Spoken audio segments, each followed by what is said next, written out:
তোমরা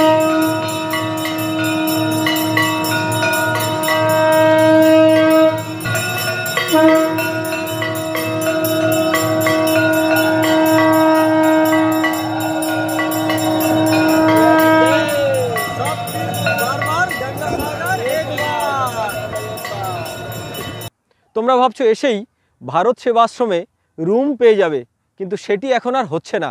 সব নিয়ম কিন্তু পাল্টে গেছে। তাহলে তোমরা থাকবে কোথায়? জয় গঙ্গা মাইয়া কি। সুপ্রভাত বন্ধুরা, আমার জেট প্যাক ট্যুর ব্লগে তোমাদের সবাইকে স্বাগত। আশা করি তোমরা সবাই খুব ভালো আছো। আজ আমি এসেছি ভারতবর্ষের অতি প্রাচীন বিখ্যাত গঙ্গাসাগরে, সেই কপিল মুনির আশ্রমে। এখানকার আদি নাম ছিল শ্বেতদ্বীপ। সেই কপিল মুনি, যার ক্রোধাগ্নিতে সগর রাজার 60,000 পুত্র ধ্বংস হয়ে গেছিল। আজকে এই কপিল মুনির আশ্রমের পুরো ভিডিও তোমাদের সামনে নিয়ে আসব।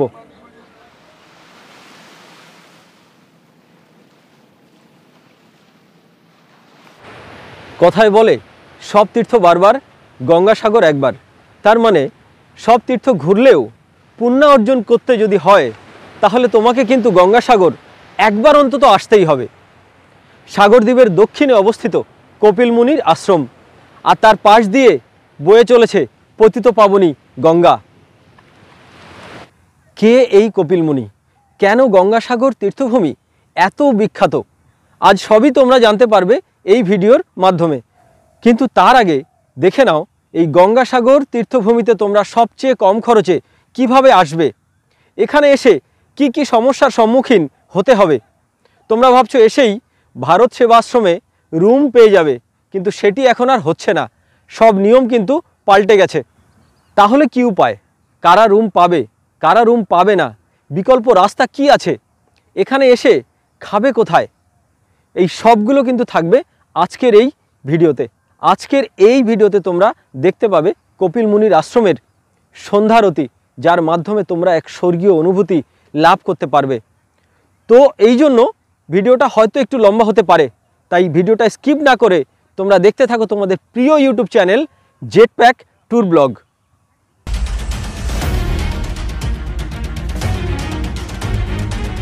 5:20 শিয়ালদহ নামখানা লোকাল, যেটি আমাদের সোনারপুরে আসে 5:45। আর এটি আজ আমার গঙ্গাসাগর যাত্রার ট্রেন।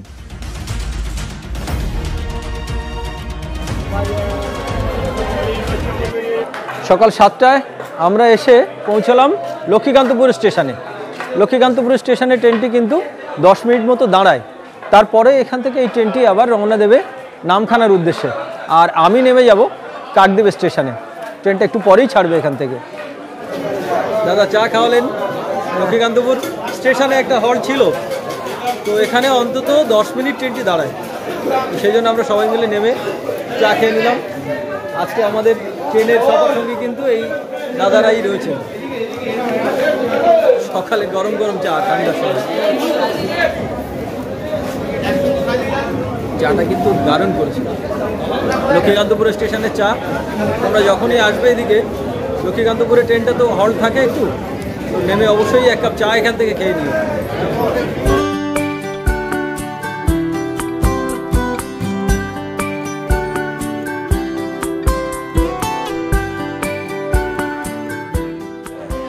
প্রায় 2 ঘন্টা জার্নি শেষ করে কাকদ্বীপ স্টেশনে এসে পৌঁছালো আমাদের ট্রেন। এখান থেকে টোটো করে যাব লট নাম্বার 8। গঙ্গাসাগর যাওয়ার জন্য সবথেকে ভালো রাস্তা হচ্ছে ট্রেন পথ। তো এত ভালো রাস্তা কিন্তু আর হয় না, তো সেই জন্যে কাকদ্বীপ স্টেশন থেকে টোটোর খোঁজ করতে যাচ্ছি এখন। এখান থেকে লট নাম্বার 8-এ যাব, তারপরে ওখান থেকে কপিল মুনির আশ্রম। তো তোমরা পুরো ভিডিওটাতে সঙ্গে থাকো। আর হ্যাঁ, এই ট্রেনটা কিন্তু শিয়ালদা থেকে 5:20-তে ছাড়ে। আর ট্রেন ভাড়া শিয়ালদা থেকে নিয়েছে 25 টাকা, সোনারপুর থেকে নেয় 20 টাকা ভাড়া। লট নাম্বার 8 স্টেশন থেকে নিচে নেমে আমরা টোটো নিয়ে নিলাম। আর এই টোটো এখান থেকে ভ্যাসেলঘাট যাচ্ছে। সময় লাগে মাত্র 15 মিনিট, ভাড়া কিন্তু 20 টাকা। টোটো এখানেই নামিয়ে দেবে। এটি ভ্যাসেলঘাট মোড়। ডান দিকে রাস্তা ধরে 3 মিনিট হাঁটলে ভ্যাসেলঘাট। ভ্যাসেলের ভাড়া নেবে 9 টাকা। ভ্যাসেলের টাইম টেবিল জানার জন্য গঙ্গাসাগর অ্যাপটি প্লে স্টোর থেকে ডাউনলোড করে রাখতে পারো, কারণ ভ্যাসেল পারাপার নির্ভর করে নদীর জোয়ার ভাটার উপর। এছাড়াও গঙ্গাসাগরে আসার জন্য রয়েছে ক্রুজ, যেটি কলকাতা মিলেনিয়াম ঘাট থেকে শনি ও রবিবার সকাল 7:30 নাগাদ ছাড়ে, যার ইকোনমি ক্লাসের ভাড়া 1333 টাকা, প্রিমিয়াম ক্লাসের ভাড়া 1533 টাকা। সময় লাগে 3 থেকে 3.5 ঘন্টা। এটি অনলাইন অফলাইন দুভাবেই বুকিং করা যায়।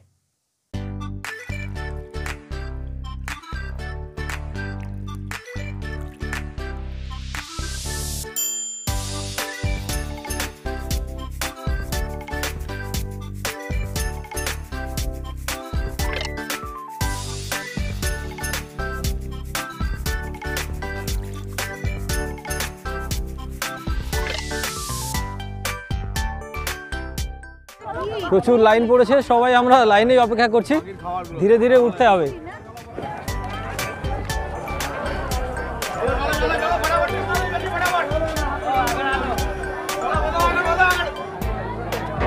আরে আস্তে আস্তে ঠেলবেন না, দাঁড়ান, এখানে নিচু হয়ে আছে।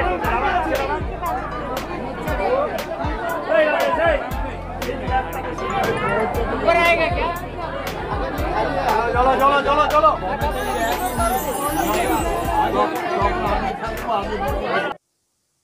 অনেক কষ্ট করে ভ্যাসেলে ওঠার পর প্রকৃতির অসাধারণ সৌন্দর্য আর সাইবেরিয়ান বার্ডস দেখে মনটা ভরে গেল।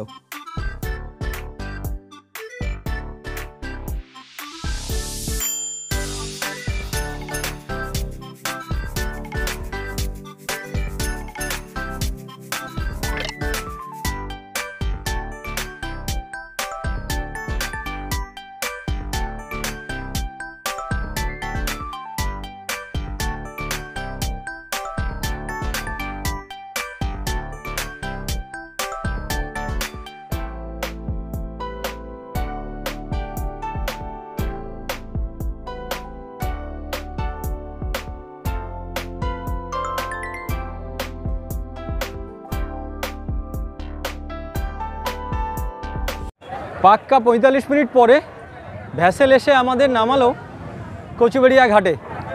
গঙ্গাসাগরে এখন কত ভিড়, এখনই কত ভিড়। মেলার সময় না জানি কি হয় এখানে, লক্ষ লক্ষ ভক্তদের সমাগম হয় এখানে।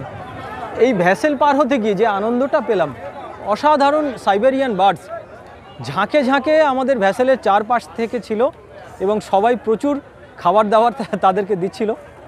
প্রচুর পাখি, প্রচুর পাখি। 45 মিনিটের এই জার্নিটা নদীর সৌন্দর্য এবং সাইবেরিয়ান বার্ডস দেখতে দেখতেই পার হয়ে গেল।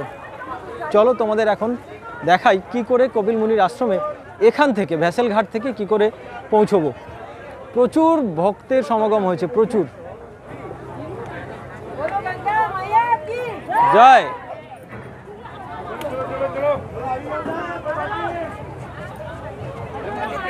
কচুবেড়িয়া স্ট্যান্ড থেকে গঙ্গাসাগর বাস স্ট্যান্ড পর্যন্ত প্রাইভেট গাড়ি রিজার্ভ করলে ভাড়া পড়বে 400 টাকা, আর ম্যাজিক গাড়িতে শেয়ারে গেলে 50 টাকা করে নেবে পার হেড। বাসের ভাড়া 40 টাকা। আমি শেয়ারে 50 টাকা দিয়ে ম্যাজিকে উঠে পড়লাম।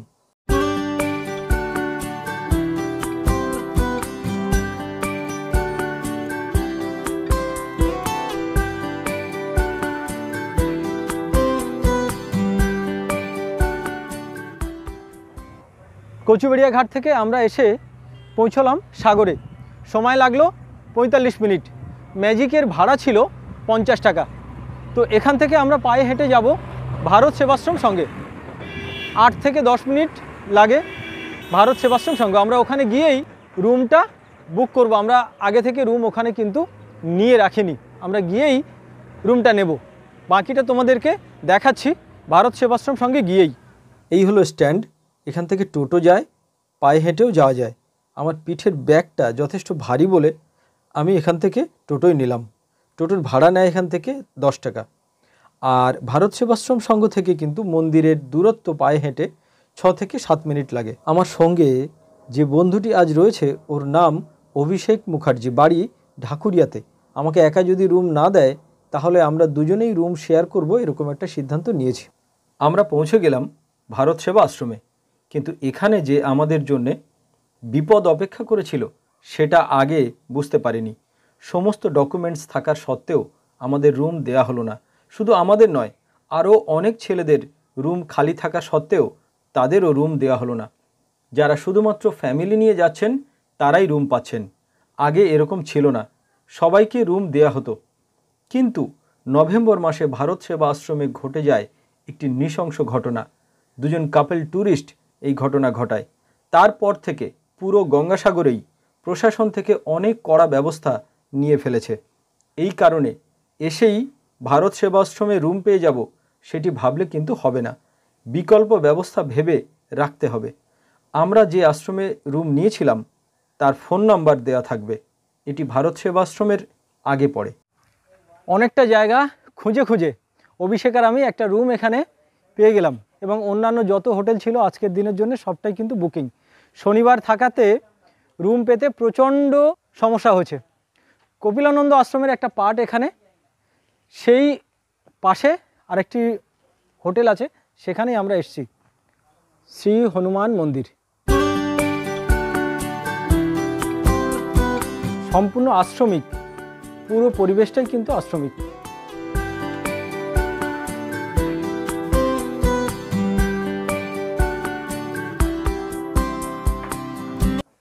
এই যে আমাদের রুমটা ছোট কিন্তু সুন্দর, আমাদের জন্য আপাতত হয়ে যাবে। 3 জনের থাকার একদম উপযুক্ত জায়গা এটা, আর ভাড়াও কিন্তু অনেক কম, মাত্র 400 টাকায় আমরা এই রুমটা আজকের মতো শনিবারে কিন্তু পেয়ে গেলাম।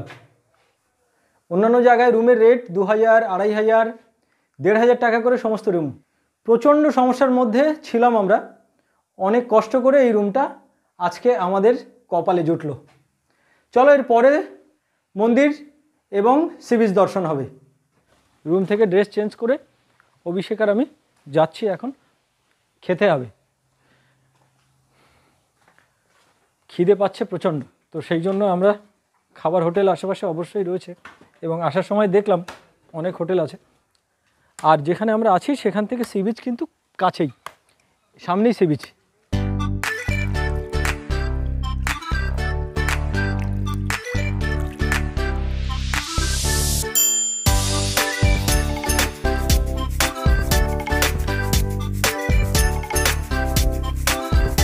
এসে গেছে খাবার, এসে গেছে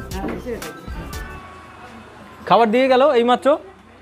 পেটে খিদে কিন্তু প্রচণ্ড, সকাল থেকে আমরা কেউ খাওয়া হয়নি কিছু। কি অভিষেক? হ্যাঁ,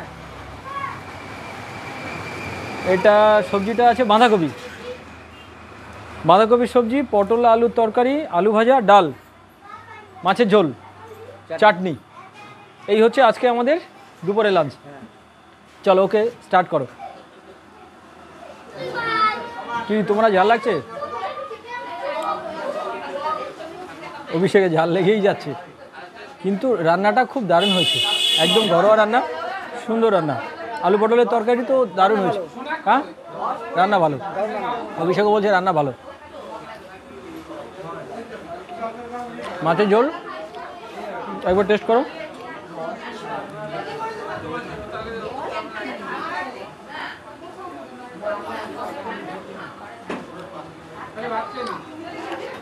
মাছের ঝোলটাও ঠিক আছে। ভারত সেবাশ্রম সঙ্গের একেবারেই পাশে, হোটেলের নাম দত্ত কেবিন। ভারত সেবাশ্রম সংঘ যে রাস্তায় রয়েছে সেই রাস্তা দিয়ে একটু এগিয়ে গেলেই কপিল মুনির আশ্রম। এই সামনেই কপিল মুনির আশ্রম। জয় বাবা, জয় গঙ্গা মাইকি।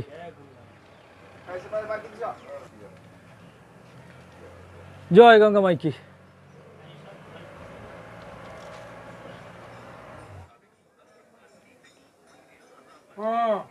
হর হর মহাদেব। নাঙ্গা সাধুরা কিন্তু মেলা শুরুর অনেক আগেই এসে গেছে। হর হর মহাদেব, জয় গঙ্গা মাইয়া কি। এই হলো সেই অতি প্রাচীন কপিল মুনির আশ্রম। কে এই কপিল মুনি?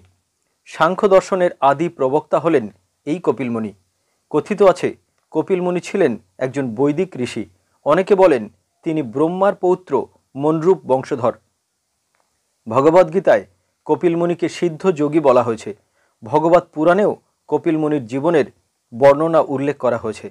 কথিত আছে দশরথের পূর্বপুরুষ সগর রাজা একবার অশ্বমেধ যজ্ঞ শুরু করেন, আর সেই অশ্বমেধের ঘোড়াকে পাহারা দেওয়ার জন্য তার 60,000 পুত্রকে নিযুক্ত করেন। দেবরাজ ইন্দ্র সেই অশ্ব চুরি করে পাতাল প্রদেশের সমুদ্র তটে ধ্যানরত কপিল মুনির আশ্রমের কাছে রেখে দেন।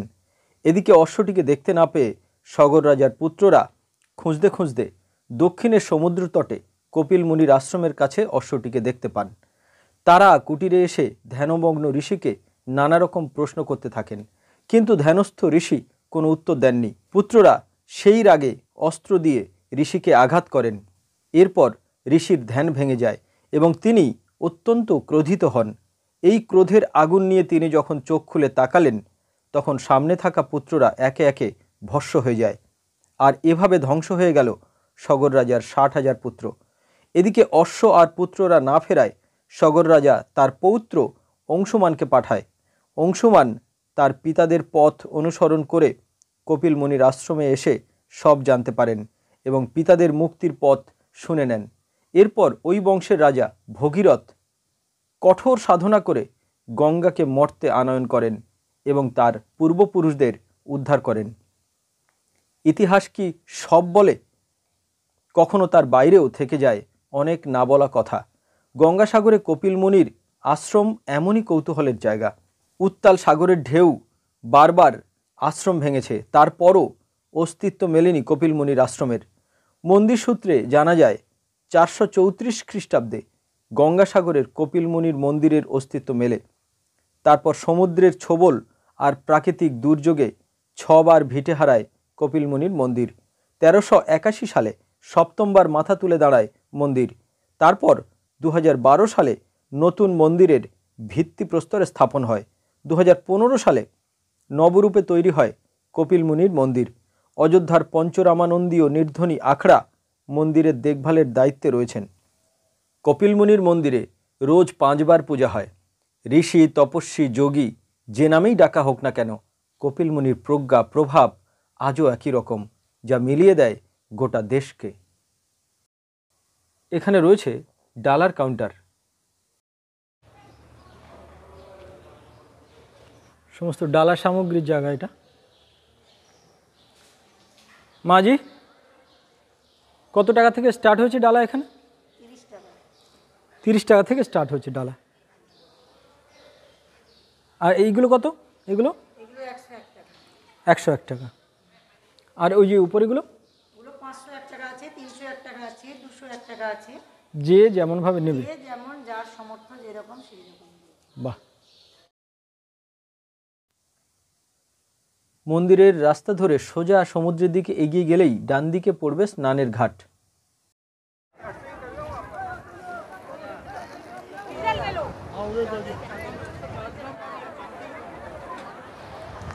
এত দূর হেঁটে এসে আমরা পৌঁছে গেলাম গঙ্গাসাগরের চানের ঘাটে। আমার পিছন দিকে গঙ্গা মাইয়া।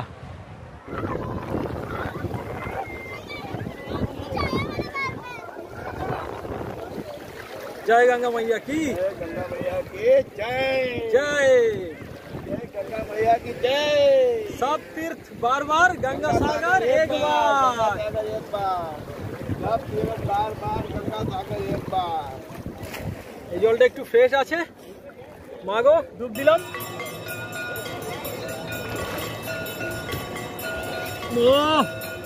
জয় গঙ্গা মা, শান্তি।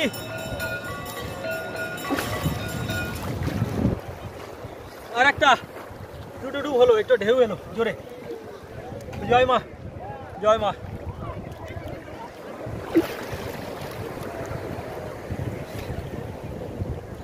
জয় গঙ্গা মাইয়া। মেলার সময় তো এখানে জায়গা পাওয়া যাবে না, এত ভিড় হবে। এবছর মেলা পড়েছে কিন্তু জানুয়ারির 15 তারিখে, স্নানের ডেট, মকর সংক্রান্তির ডেট। জয় গঙ্গা মাইয়া কি। গঙ্গাসাগরে এসে খুব কম খরচে নিরিবিলিতে থাকার উপযুক্ত আশ্রম হলো এই কপিল কুটির সাংখ্যযোগ আশ্রম। ফোন নম্বর সহ আশ্রমের বিস্তারিত এখানে দেয়া হলো, দেখে নাও। ओं असतमा सद्गमय तमसमा ज्योतिर्गमय मृत्युमा अमृतंगमय ओं सहना भवतु सहना भुनक्तु सह विद्यं करवावहि तेजस्वी नवोदितमस्तु मा विद्विषावहि ओं शांति शांति शांति। सकल भक्तबृंद शुধু देशवासीদের কপিলকুটি সাংখ্যযোগ আশ্রমের পক্ষ থেকে আমরা সবাইকে প্রণাম, শতকোটি প্রণাম জানাই। এই কপিলকুটি সাংখ্যযোগ আশ্রম গঙ্গাসাগরের সর্বপ্রথম পুরনো আশ্রম, যা বাংলা 1312 সালে প্রতিষ্ঠিত। স্বামী কপিলানন্দ এইখানে এই গঙ্গাসাগরে যখন জঙ্গল, যখন পুরো মানুষ বসবাস করেন না, তখনই এসে এখানে ধ্যান সাধন করে এই ধ্যান ধারণার ভিতরে এখানে এই আশ্রম প্রতিষ্ঠিত করেন যিনি ফাউন্ডার মহারাজ স্বামী কপিলানন্দ। সবাই গঙ্গাসাগর দর্শনে এলে একবার কপিলকুটি সংখ্যাযোগ আশ্রমে আপনারা আসবেন। আবার আমাদের আশ্রমের পক্ষ থেকে আপনাদের সবাইকে আমরা স্বাগত জানাই। আমাদের ছোট বড় সব রকম রুম রয়েছে থাকার জন্য, সারা বছরও থাকে। আর একদম গরিব মানুষ তিনিও থাকতে পারবেন এখানে। আবার যিনাদের একটু ভালো স্বচ্ছন্দ থাকতে হয় তিনিও থাকতে পারবেন। সারা বছর আমরা ডিসেম্বর থেকে জানুয়ারি মেলা শেষ পর্যন্ত এটা আমরা কোনোভাবে এইটা ভাড়ায় বা কোনোভাবে দেওয়া হয় না। আমরা এমনি সারা বছর কম বেশি আপনারা যতটুকু যা সহযোগিতা করেন সেইভাবে সবাইকে থাকার জন্য আমাদের প্রতি ম্যান পিছু 50 টাকাও থাকার মতো ব্যবস্থা রয়েছে। মানে একজন গরিব মানুষ, একজন গরিব মা, একজন গরিব ভক্ত এখানে থাকতে পারবেন 50 টাকার বিনিময়ে। সেই ব্যবস্থা মহারাজ, আমাদের অধ্যক্ষ মহারাজ নরোত্তমানন্দজি মহারাজ, যিনাকে আমরা নারায়ণ মহারাজ নামে চিনি, তিনি এই ব্যবস্থা করে রেখেছেন। সব থেকে বড় কথা হচ্ছে আমরাও ভারত সেবা আশ্রম সঙ্গে থেকে যখন ফিরে আসলাম, ওখানে যখন আমরা থাকার জায়গা পাইনি বিভিন্ন সমস্যার জন্যে, তখন কিন্তু এই সাধু ভক্ত সোমনাথ দা আমাদেরকে বুকে টেনে নিয়েছিলেন এবং এখানে থাকার জন্যে ব্যবস্থা করে দিয়েছেন, যার জন্য আজকে কিন্তু তোমাদের সামনে এই শ্যুটটা আমি করতে পারলাম। নইলে এখানে এসে কিন্তু অত্যন্ত সমস্যা হয়। কিন্তু তোমরা এসে একবার অবশ্যই সোমনাথ দার সঙ্গে যোগাযোগ করবে। কপিলানন্দ আশ্রম, আমি তোমাদের সমস্ত কিছু এখানে ডিটেলসটা দিয়ে দেবো এবং সম্ভব হলে দাদার ফোন নম্বর আমি দিয়ে দেবো। জয় গঙ্গা মাইয়া কি জয়, বাবা বলো কপিল ভগবান কি জয়, ভক্তবৃন্দ কি জয়। সমুদ্রের বিচ ঘুরে অভিষেক আর আমি চলে আসলাম কপিল মুনির আশ্রমে।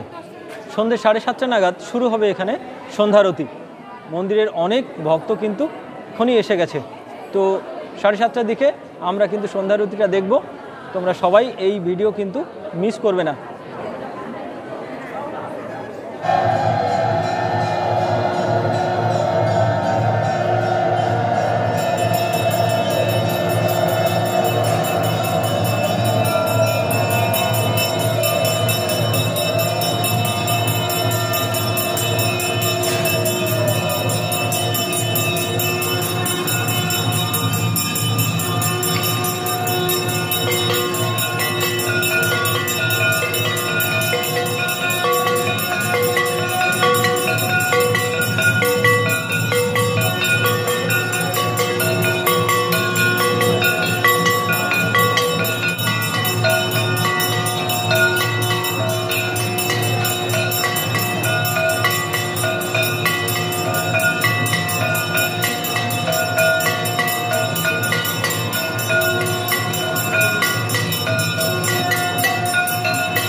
বন্ধুরা, আজ এই ভিডিওটি যদি তোমাদের ভালো লেগে থাকে তাহলে অবশ্যই একটা লাইক করো আর কমেন্টে জানিও ভিডিওটি তোমার কেমন লাগলো।